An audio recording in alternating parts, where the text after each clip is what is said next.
본문의 내용은 아프리카 사람 에디오피아 내시가 예수를 믿고 구원을 받은 그 내용인데요. 에디오피아 여왕 간다게의 국고를 담당하는 자라고 말하고 있습니다. 왕의 최측근이죠. 간다게는 왕의 호칭입니다. 로마의 왕의 호칭은 가이사, 애굽의 왕의 호칭은 바로인 것처럼 간다게 여왕의 국고를 맡은 자, 최측근이다, 이런 말을 성경은 하고 있습니다. 이 사람이 구원받는 과정을 잘 보시면 예수님께서 하늘로 올라가실 때 약속하신 내용이 아버지께서 약속하신 성령을 기다리라고 하셨는데, 성령이 이 땅에 오셔서 한 사람을 어떻게 구원하시는지를, 또 어떻게 성령께서 지금 오늘 이 시대에도 어떻게 활동하시는지를 잘 볼 수 있습니다.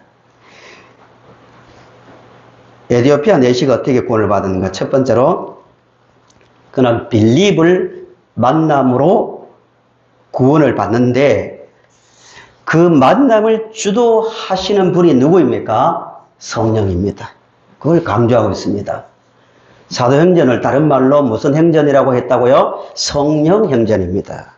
사람의 초점을 맞추면 사도행전이지만, 사도들의 약속대로 오신 성령이 사람에게 오셨는데, 그 성령이 사도들을 움직이는 그 주체를 강조하면 성령행전이라 말할 수 있는데요.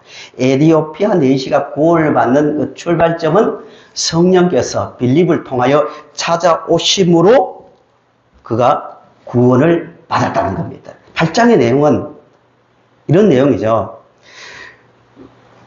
예수님께서 하늘로 올라가시면서 성령 받으라, 약속한 성령을 받으라 라고 하신 그 말씀대로 사도행전 2장에서 약속한 성령을 기다리다가 성령을 받았어요. 받은 사람들의 문제가 뭐였냐면은, 그 사람들은 예루살렘을 떠나지 않고 자기들끼리 모여 있었습니다. 성령 받는다고 다 이해하는 거 아니거든요. 자기 선입견 속에 아직도 잡혀 있는 거예요. 심지어 베드로도요, 고넬료를 만나러 갈 때, 이방인인데 왜 만나냐고, 부정한 것을 먹는 사람, 구원과 상관없는 사람이라고, 그때까지도 성령 충만한 베드로도 그렇게 이해를 하고 있는 거예요. 선입견이 그만큼 무서운 겁니다. 예루살렘에 모여 있는데, 8장 1절을 보세요. 8장 1절. 예루살렘에 강한 핍박이 일어납니다. 8장 1절에 사울은 그가 죽임 당함을 마땅히 여겼다. 유대교에 심취한 사울이 스데반이 돌에 맞아 죽는 것을 주도했는데, 당연하다. 저 사람 죽는 거 당연하다. 하나님의 이름을 아주 모독한 사람이다. 이런 의식을 갖고 있는 거예요. 그날에 예루살렘에 있는 교회에 큰 박해가 있어 사도 외에는 다 유대와 사마리아와 모든 땅으로 흩어졌다고 말씀하고 있습니다. 그러니까 그 박해로 인해서 예루살렘에서 성도들이 자기들의 계획에서 이주한 것이 아니고 핍박 때문에 어쩔 수 없이 흩어졌는데, 흩어진 곳 중에 하나가 사마리아입니다. 사마리아. 예수님의 제자들은 그 땅 밟는 것도 부정하게 생각할 정도로 아주 나쁜 관계인 사마리아에 들어가서 흩어진 사람들이 말씀을 전하는 거예요.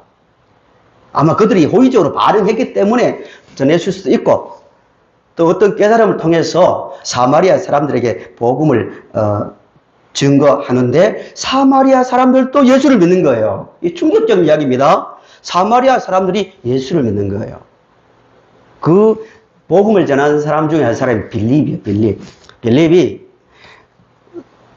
유대 땅 북쪽 지역인 사마리아에서 열심히 복음을 전하는데 갑자기 성령께서 빌립에게 말씀하십니다. 26절을 보세요. 우리 26절을 같이 읽어보실까요? 시작. 주의 찾아라 빌립에게 말하여 이르되 일어나서 남쪽으로 향하여 예루살렘에서 가사로 내려가는 길까지 가라 하니 그게 광야라. 빌립이 북부 지역에서 복음을 전하고 있는데 성령께서 가사로 가는 길까지 가라고 합니다. 성령께서 말씀하시고 계세요. 그래서 인간적으로 생각하면 빌립이 가사로 갈 수가 없습니다. 여러 이유로. 그것은 해설자가 뭐라고 말합니까? 광야라고 의도적으로 자기 말을 붙여놨습니다. 상식적으로는 그곳에 갈 상황이 아니에요. 사마리아를 여러 곳을 돌아다니면서 복음을 열심히 전하고 있습니다. 거기는 광야예요. 사람이 많지도 않아요. 그것을 지금 의도적으로 강조합니다. 이 가사가 지금으로 말하면 지금 한참 전쟁을 하고 있는 하마스와 이스라엘이 전쟁하고 있는 가자 지역이 이 가사입니다. 이집트로 빠지는 지도를 보실까요?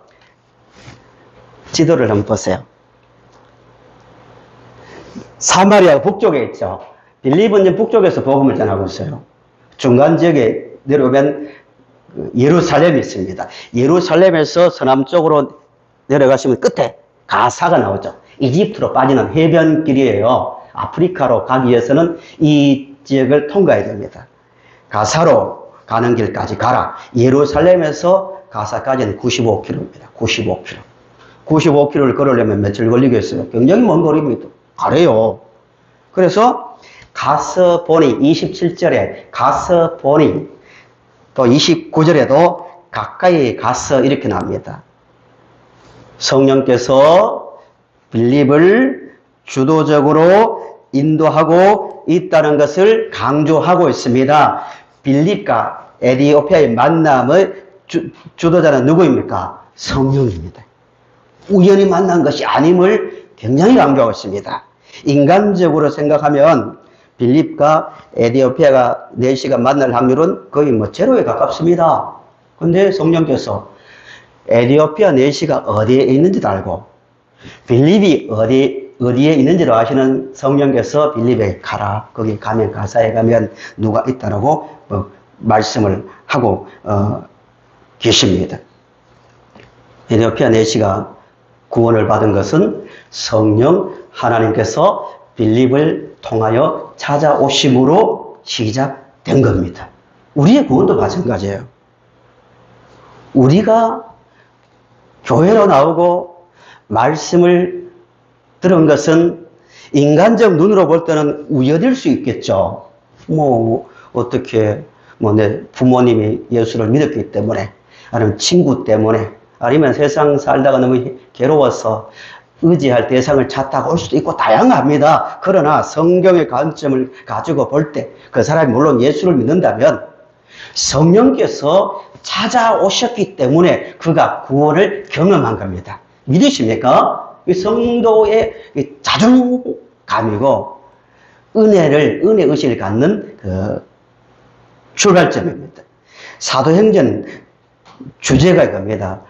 약속하신 성령이 오셔서 각 사람에게 오셔서 구원하시는 과정입니다. 주제 구절이 1장 8절이라고 말씀드렸습니다. 1장 8절을 보시기 바랍니다. 1장 8절 우리 같이 읽어보시겠습니다. 이 1장 8절을 놓치면 안 됩니다. 28장까지. 1장 8절이 어떻게 이루어지는가 그 실제로 일어난 현장의 모습들이 28장까지의 그 내용이거든요. 1장 8절을 같이 읽어볼까요? 시작.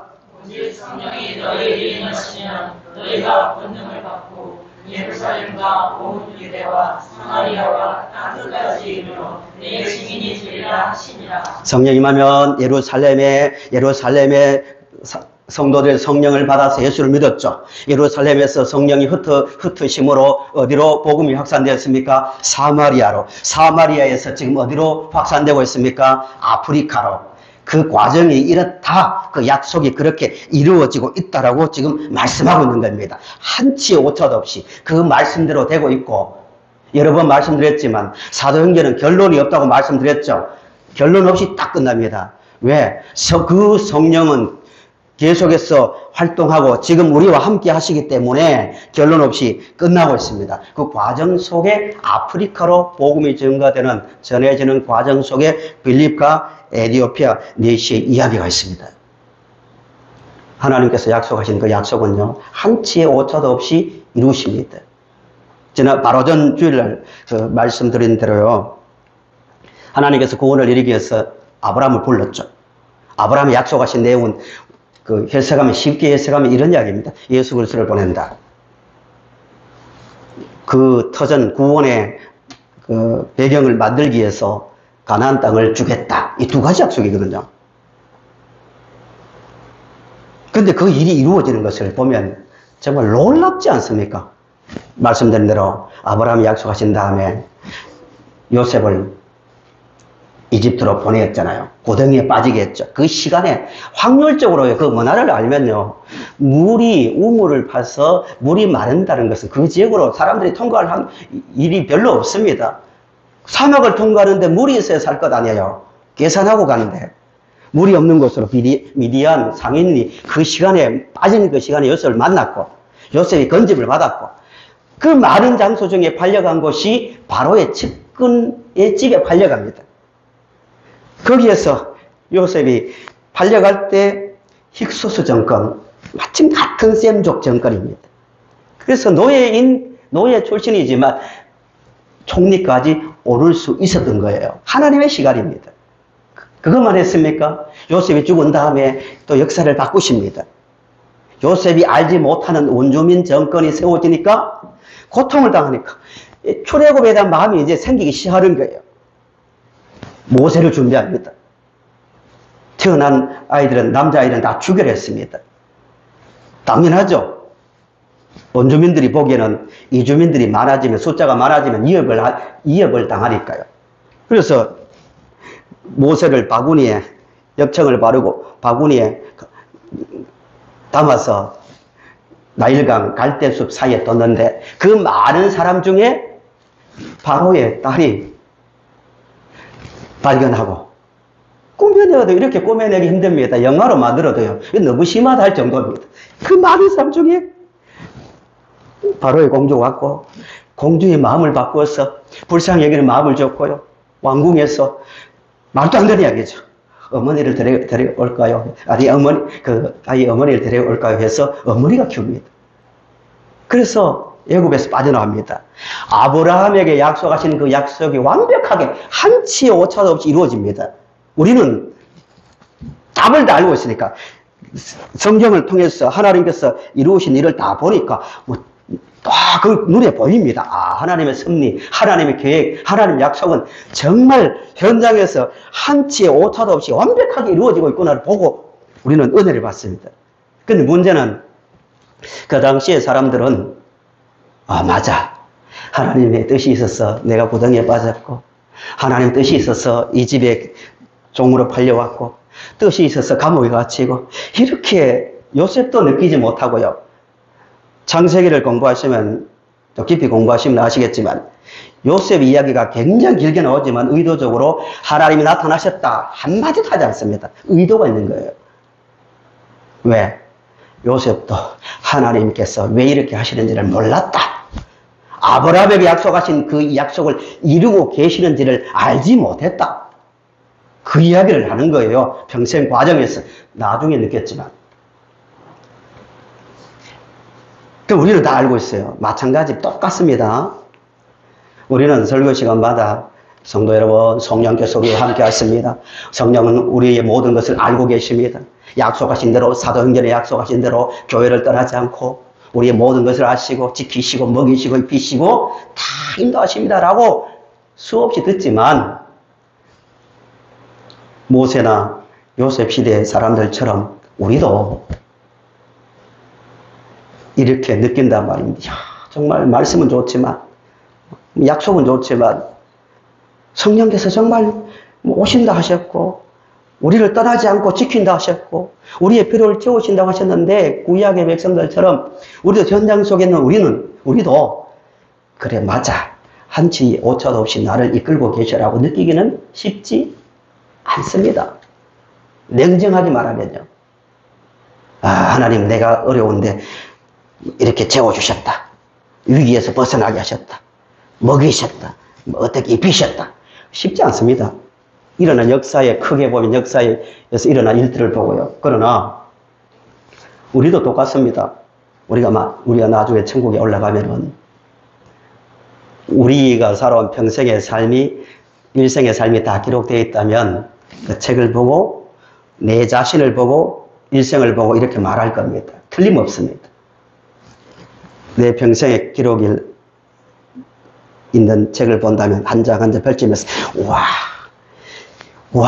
정말 요셉과 모세를 인도한 그 하나님, 그들 이상으로 너무 한치의 오차도 없이 나를 그곳에 태어나게 하셨고, 그래 그 일을 겪을 때 이렇게 인도하셨고, 정말 놀랍다. 영화보다 정말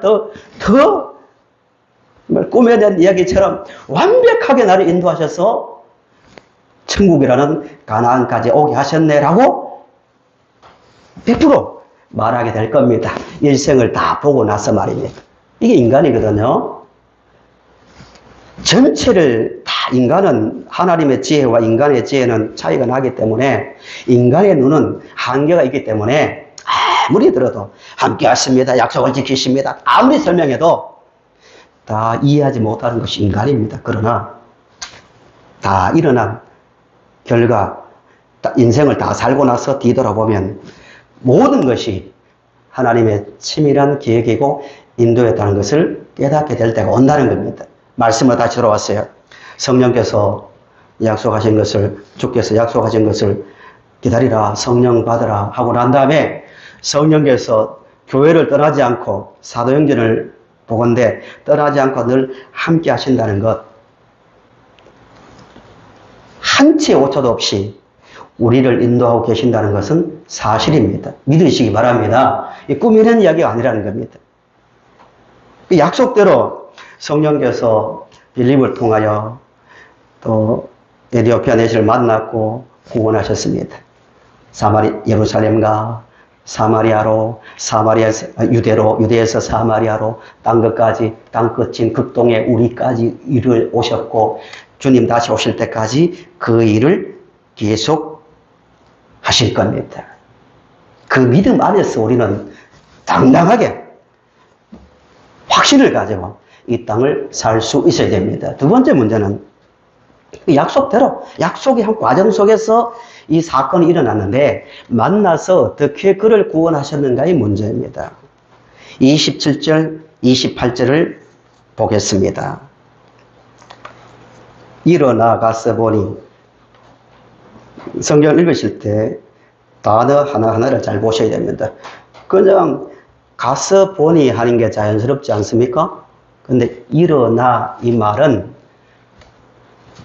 빌립은 의도를 가지고 계획을 가지고 자기가 그 알고 만나러 갔다는 것이 아니고 생각도 못했는데 그 자리에서 머물러 있었는데 성령께서 가라고 했기 때문에 일어났고 갔다는 것을 강조합니다. 성령의 주도하심이라는 것을 강조합니다. 가서 보니까 에디오피아 사람 곧 에디오피아 여왕 간다에게 모든 국고를 맡은 관리인 네시가 예배하러 예루살렘에 왔다가 돌아가는 때 수레를 타고 선지자 이사야의 글을 읽더라. 성령이 빌립더러 이르시되 이 수레로 가까이 나가라 하시거늘. 그래서 만났다. 만나서 뭘 했느냐? 30절, 31절이 매우 중요한 질문과 대답이 나옵니다.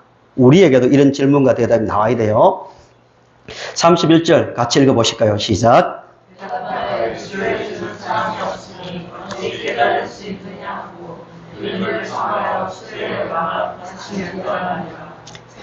빌립의 질문이 이거예요. 딱 보니까 놀라운 일이죠. 사실은 수레 위에서 이사야서를 읽고 있습니다.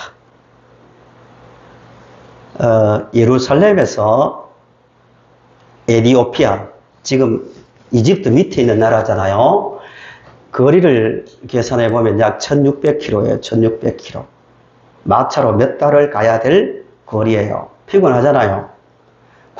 모든 국고를 맡을 정도의 권력이 있는 사람입니다. 그 자발적으로 그 마차 위에서 성경을 읽고 있습니다. 대단한 열심이죠. 그런데 문제는 그거예요. 빌립이 보자마자 칭찬하고 정말 좋은 교인입니다 하고 칭찬한 게 아니라 핵심 질문을 합니다. 깨닫습니까? 이런 질문을 합니다. 그 말씀 이사야서 53장이거든요. 깨닫습니까? 모르겠다고 대답이 겁니다. 지도해 주는 사람이 없어서 모르겠다 이겁니다. 성도님들 믿음 자라기를 원합니까? 말씀에 대한 의문을 가져야 됩니다. 왜 이 말이 있지? 이게 무슨 뜻인지 하나하나 의문을 가지고 그것이 깨달아질 만큼 믿음이 자랍니다. 말씀을 안 깨닫고 믿음이 자랄 수 있습니다. 그 믿음은 자기 감정입니다. 어느 순간에 하루아침에 무너집니다. 왜? 믿음은 오직 유일한 하나님 말씀을 통하여 알고 자라기 때문입니다. 깨닫느냐? 모르겠습니다. 그래서 이제 해석을 해줍니다. 우리 이사야서 53장을 앞에 나오는데요. 가능하시면 찾아보실까요? 성경에서 매우 중요한 장입니다. 예수님에 관한 대부분의 내용이 다 들어있습니다. 이사야서 53장. 그 사람이 마타 위에서 이 책을 읽고 있다고 생각하고 한번 보겠습니다. 구역 1033쪽에 있습니다. 이사야서 53장입니다. 읽고 있는데 깨닫지 못하고 있습니다. 어떤 내용인지를 보겠습니다. 그래서 가르쳐 줍니다. 빌립이. 내시가 이 내용을 보고 예수 믿고 구원받습니다. 간단하게 제가 해석을 합니다. 우리가 전한 것은 참고로 이사야는 예수님께서 이 땅에 태어나시기 600에서 700년 전에 이사야서가 기록되었습니다. 예수님이 이 땅에 오시기 전 600년 전에 기록된 말씀이라고 생각하고 보시기 바랍니다. 우리가 전한 것을 누가 믿었느냐? 여호와의 팔이 누구에게 나타났느냐? 2절 같이 읽겠습니다. 시작. 주 앞에서 자랑하기를 연하신 같고 마른 땅에서 나와 풀이 일어나서 고운 모양도 없고 품질도 없은즉 우리가 보기에 흠모할 만한 아름다운 것이 없도다. 2절은 예수님에 대해서 뭘 묘사하고 있습니까? 예수님 외모와 출신을 말하고 있는 거예요. 볼품도 없다. 목수의 아들이다. 태어난 장소도 그렇고요. 주목을 받을 만한 아무것도 없다. 이사야는 벌써 다 알고 있는 거예요. 예수님께서 어디에서 태어나실지, 어떤 가문에서 자랄지를 알고 있기 때문에 그는 마른 땅에서 나온 뿌리 같다. 고운 모양도 없고 풍채도 없다라고 말합니다. 그 다음 두 번째 3절 4절은 예수님의 고난을 말하고 있습니다. 그는 멸시를 받아 사람들에게 버림받았으며 간고를 많이 겪었으며 질고를 아는 자라. 마치 사람들이 그에게서 얼굴을 가리는 것 같이 멸시를 당하였고 우리도 그를 귀히 여기지 아니하였도다. 4절 같이요. 시작. 그는 실로 우리의 질고를 지고 우리의 슬픔을 당하였거늘 우리는 생각하기를 그는 징벌을 받아 하나님께 맞으며 고난을 당한다 하였노라. 5절 읽겠습니다. 그가 찔림은 우리의 허물 때문이요 그가 상함. 예수님께서 십자가에 달려 죽으실 목적 매우 중요하죠. 자유주의라는 소위 말하는 구속을 인정하지 않는 자들의 그에 대한 반박할 만한 구절이고요. 유대교인들에게 들려줘야 될 구절입니다. 그가 찔림은 목적이 뭐냐 이거죠.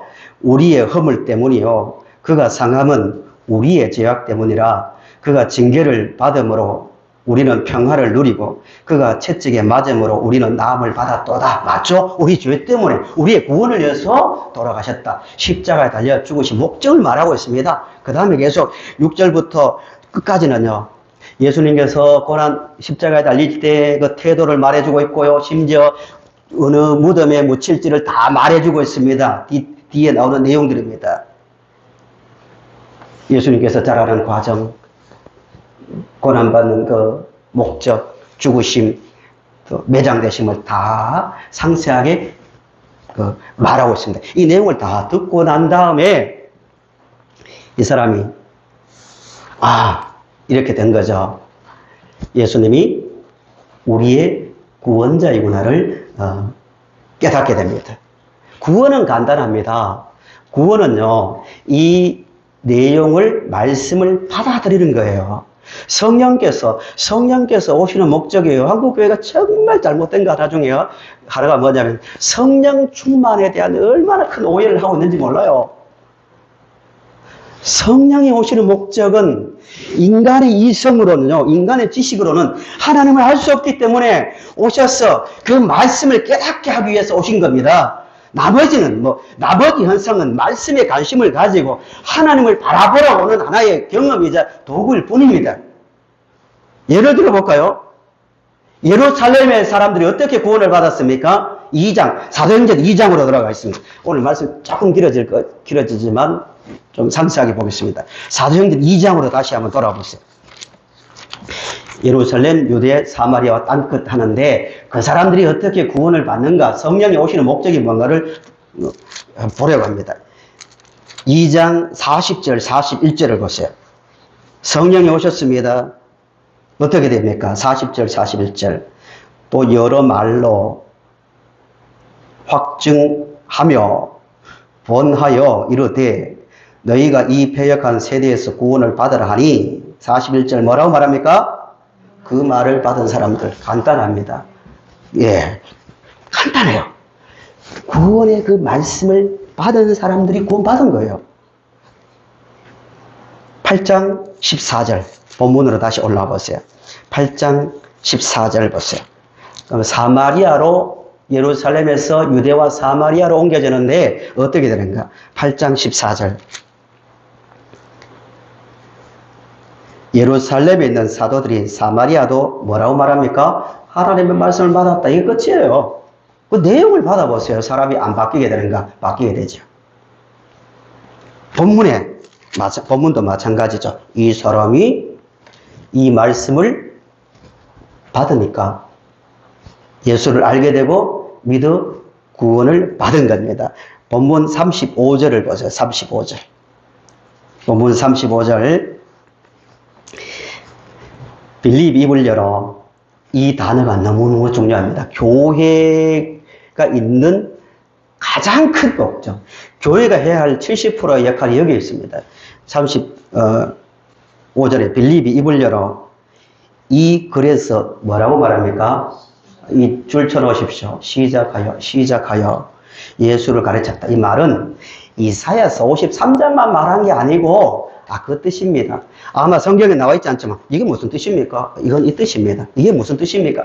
계속 질문과 대답이 있었다는 거예요. 시작하여. 그러니까 때로는 창세기 이야기도 하고 출애굽기 이야기도 하고 약속 이야기도 하고 아브라함 이야기도 하면서 그래서 이렇게 되었습니다. 그런 뜻입니다. 시작하여. 예수님도요, 한 사람을 영적으로 센서가 망가진, 하나님에 대한 지식이 없는 사람을 구원하기 위해서 어떻게 했습니까? 누가복음 24장에서 모세의 이야기, 선지자 이야기로부터 시작하여 다 가르쳐 줍니다.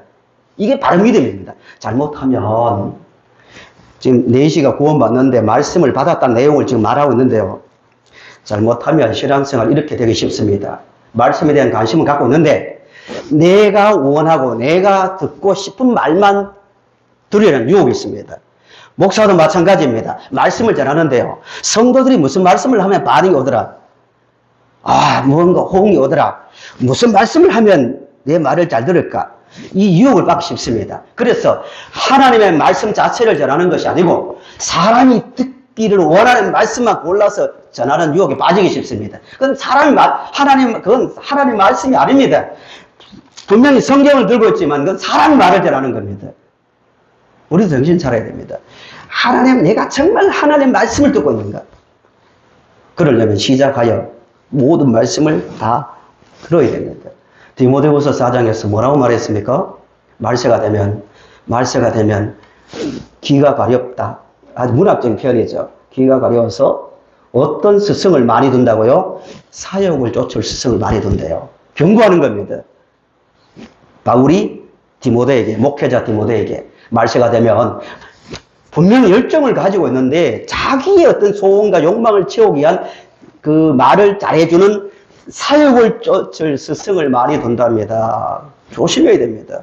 하나님의 말씀을 바르게 이해하려면, 구원을 바르게 이해하려면 있는 그대로 시작하여 어려운 말은 어려운 말대로 또 나와 현실에서 다가오지 않게 느껴져도 그 말씀을 다 받아들이는 그 작업을 통하여 구원을 이해하는 거예요. 그렇다. 예수님은 우리의 구원자 맞다. 이렇게 되는 겁니다. 마지막으로요. 그래서 예수를 믿었는데 마지막 부분입니다. 예수를 믿은 자의 반응입니다. 반응. 이 모습이 한 사람 한 사람에게 구체적으로 나타나야 됩니다. 본문 36절 보십시오. 조금 빨리 말씀을 이제 보겠습니다. 36절. 길 가다가 물 있는 곳에 이르러 그 내시가 말하되 보라 물이 있으니 내가 세례를 받으면 마땅치 않냐고. 자기 확신, 자기 믿음이 생긴 거죠. 신앙생활은요, 내가 경험하고 내가 그 말씀을 이해해야 됩니다. 그래서 내가 받는 것이 당연하다고요. 그러고 나서 세례를 받고 나서 39절, 40절 마지막으로 읽겠습니다. 39절, 40절 시작.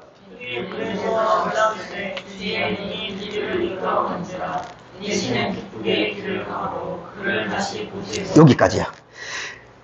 세례받고 난 다음에 헤어지는 장면을 묘사하는데 기록자 누가는 의도적으로 뭘 말하고 있냐면은 주의 영이 빌립을 이끌어간지라 내시는 기쁘게 길을 갔다 이렇게 하면 되는데 길을 감으로 어떻게 말합니까? 그를 다시 보지 못했대요. 뭘 말하고 있냐면은 에티오피아 사람이지만 내시는 이렇게 말하지 않았다는 거예요. 내가 지금 어렵게 예수를 믿었는데요.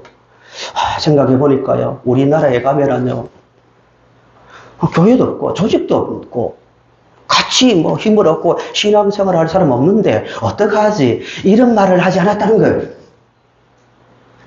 진짜 믿음이 들어가면요, 자발적이고 능동적 신앙을 갖게 됩니다. 거기가 광야가 되었든, 산골이 되었든, 관계없이 내가 믿는 하나님, 내가 아는 예수 때문에 기쁨으로 다시 빌립을 보지 못해도 문제가 되지 않았다. 그 이야기를 하고 있는 겁니다. 우리 한국교회 하니까 좀 죄송한데요. 성도들이 가지는 큰 약점 중에 하나가 뭐냐면은 지나치게 목사와 교회에 의존합니다. 타인에게. 물론 그게 필요하죠. 당연히 필요하니까 우리가 모이는데 진짜 믿음은요. 나와 말씀을 통해서 성령 하나님의 도움이 필요하지만 말씀을 통해서 하나님과 인격 대 인격의 만남, 예수 그리스도를 바르게 이해하는 그 믿음이 중요합니다. 그 잘못되니까 잘못된 현상 중에 하나가 뭐냐면 기독교인이 15%, 에티오피아가요 기독교인이 45%입니다. 우리는 15%인데 세계 모든 교단, 우리나라 교단 중에 세계에서 제일 큰 교회들이 한국에 다 모여 있습니다. 왜 이런 현상이 일어나냐면은 지나치게 인격 대 인격으로 하나님을 만나는 그 과정 속에서 정말 초막이나 궁궐이나 관계없이 나는 그 자리에서 하나님을 만나고 동행하는 그 믿음이 아니라 종교라는 조직 속에 잡혀있기 때문에 그런 현상이 일어나는 거예요. 그 분위기 속에 젖어들어야만 내가 뭔가 있는 것처럼 착각하는 겁니다. 에티오피아 내시는 그렇지 않았거든요. 다시 보지 못하더라도 문제 안 됩니다. 왜? 내가 성경을 알고 있고 내가 믿음을 가지고 있으니까요. 우리 성도님들도 그런 자발적인 능동적인 믿음을 가질 수 있길 바랍니다. 결론입니다. 성령은 지금도 활동하고 계십니다. 지금도 우리를 불러 사용하기를 원합니다. 그 동행하시는 성령을 인격적으로 만나서 말씀을 통해서 하나님을 인식하고 하나님이 어떤 분인지 예수님 누구신지를 구체적으로 알아 성령 안에서 믿음으로 살아가는 중에 세상이 바뀌어도 세상 풍조는 나날이 바뀌어도 내 믿음은 변하지 않는다는 그 고백을 가지고 성령과 동행하는 삶을 살아가는 성도님들이 되시기를 바랍니다.